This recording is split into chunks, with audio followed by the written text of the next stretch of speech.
A lamp was lighted on the west porch. The master sat there a few minutes, chanting,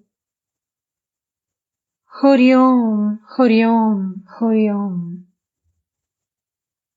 and other mystic syllables of the Tantra. Presently, he returned to his room and sat on the small couch, facing the east. He was still completely absorbed in divine fervor. He said to the Divine Mother, Mother, that I should first speak and you then act? Oh, that's nonsense. What is the meaning of talk? It is nothing but a sign. One man says, I shall eat. Again, another says, no, I won't hear of it. Well, Mother, suppose I had said I would not eat, wouldn't I still feel hungry? Is it ever possible that you should listen only when one prays aloud, and not when one feels an inner longing? You are what you are. Then why do I speak?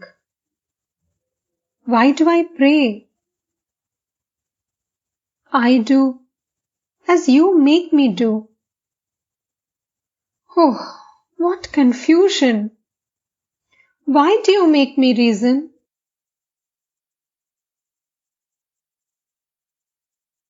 As Sri Ramakrishna was thus talking to God, the devotees listened wonder-struck to his words. The Master's eyes fell upon them. Master, to the devotees, one must inherit good tendencies to realize God. One must have done something, some form of tapasya, either in this life or in another. When Draupadi's clothes were being taken off, she cried earnestly, praying to God. Footnote: Draupadi, the wife of the 5 Pandava brothers. In order to humiliate her in the court, Duryodhana ordered her clothes to be taken off. Footnote ends.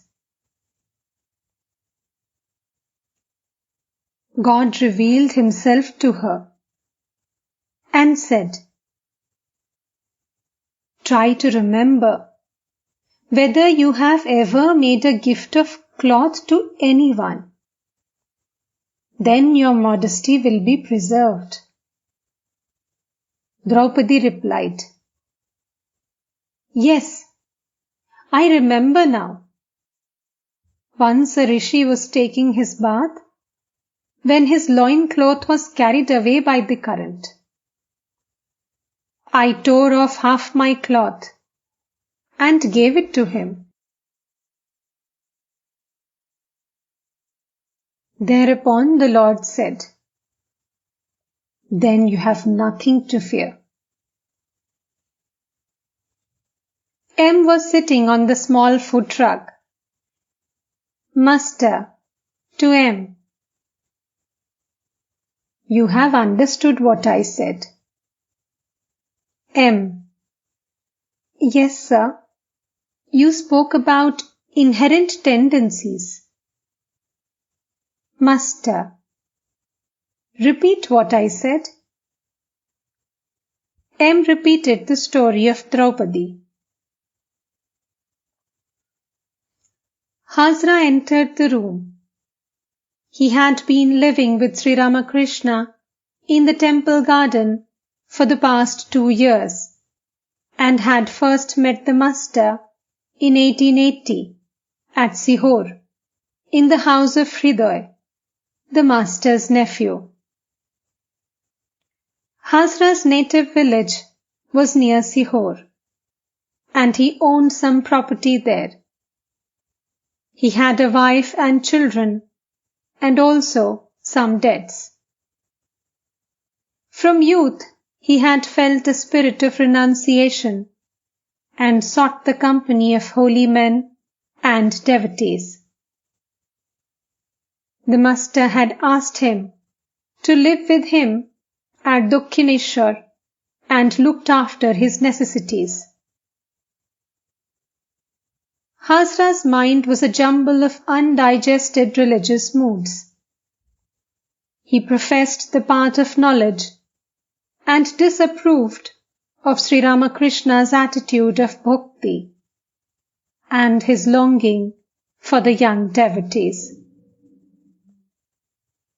Now and then, he thought of the master as a great soul, but again he slighted him as an ordinary human being. He spent much of his time in telling his beads, and he criticized Rakhal and the other young men for their indifference to the practice. He was a strong advocate of religious conventions and rules of conduct, and made a fad of them. He was about 38 years old.